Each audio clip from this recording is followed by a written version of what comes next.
ہمایوں محمد صاحب 2018 کے انتخابات کے بعد بھی ظاہر ہے آپ کی مخالف جماعتوں نے اس وقت دھاندلی کا شور مچایا تھا اور اس وقت پاکستان تحریک انصاف نے پارلیمانی کمیشن پر رضامندی پر ظاہر کی تھی. تو اب جوڈیشل کمیشن پر ہی آپ لوگ ایمفیسائز کریں گے, اسی پر آپ کا زور رہے گا, یا اگر حکومتی جماعتیں آپ کو پارلیمانی کمیشن کا آپشن دیتی ہیں تو اس پر بھی آپ ایگری کر سکتے ہیں 8 فروری کے انتخابات کو لے کر؟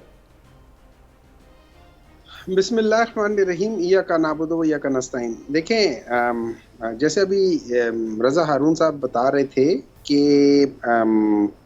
جو الیکشن کمیشن ہے وہ آئینی ادارہ ہے, لیکن جب آئینی ادارہ آہنی ادارہ بننا شروع ہو جائے اور وہ انٹرپریٹیشن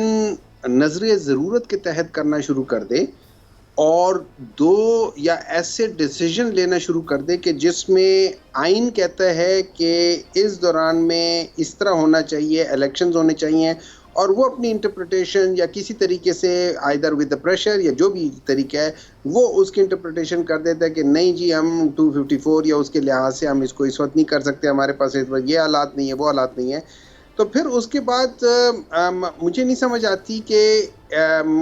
ہم یا کوئی بھی شخص ہو یا کوئی بھی ادارہ ہو یا کوئی بھی پولیٹیکل پارٹی ہو وہ کہاں جائے. اچھا, مجھے افسوس اس بات کا ہوتا ہے, دیکھیں اس طرح ہے کہ وہ پولیٹیکل پارٹیز جو کہ پچھلے 40 سال یا 45 سال یا 50 سال سے چل رہی ہیں اور وہ ایک بار نہیں, 2 بار نہیں, 3 بار نہیں, 4 مرتبہ اس سسٹم کے تھرو ڈسی جا چکی ہیں. پاکستان تحریک انصاف کا تو چلو یہ پہلی بار تھا, غلطیاں ہم نے بھی کی ہوں گی, میں اس کو تو ڈینائی نہیں کرتا, غلطیاں ہر ایک کر دیتا ہے, لیکن وہ لوگ جو کہ اس سسٹم کے through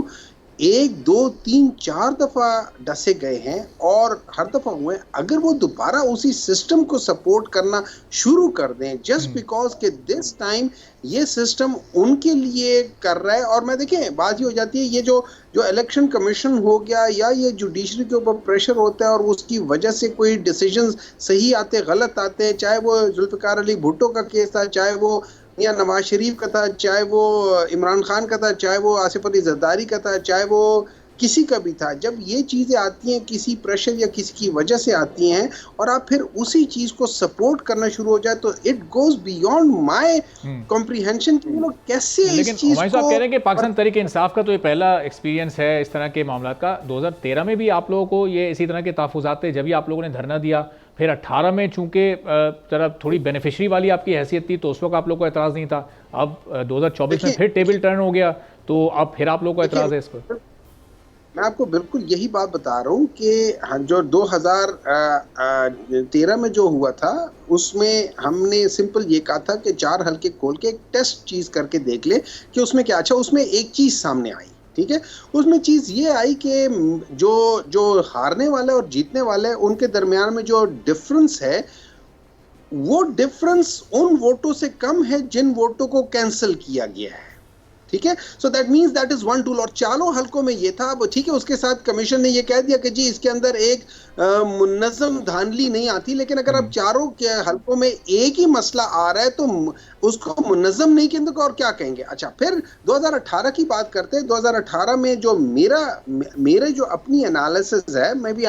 people might not agree with me, کہ پاکستان تحریک انصاف نے سمپل میجورٹی لینی تھی, لیکن اسی سسٹم کے تحت جب دیکھیں جب وہ سسٹم بیٹھا تھا تو اس کا بینیفیشری پاکستان تحریک انصاف نہیں تھا. وہ جب جاگا تھا تو وہ سارے لوگ, جیسے خواجہ آصف صاحب کہتے ہیں کہ میں تو ہار رہا تھا لیکن پھر میں نے فون کیا اور پھر میں جیت گیا, تو جب صبح جاگے تو وہ جیت گئے جو ہار رہے تھے شام کو. تو میرے لحاظ سے کوئی 14 سے 16 سیٹیں ایسی کر دی گئی تھیں کہ جس میں پاکستان تحریک انصاف کو ہرا دیا تھا اور وہ جیتے ہوئے تھے. اب بات یہ آ جاتی ہے کہ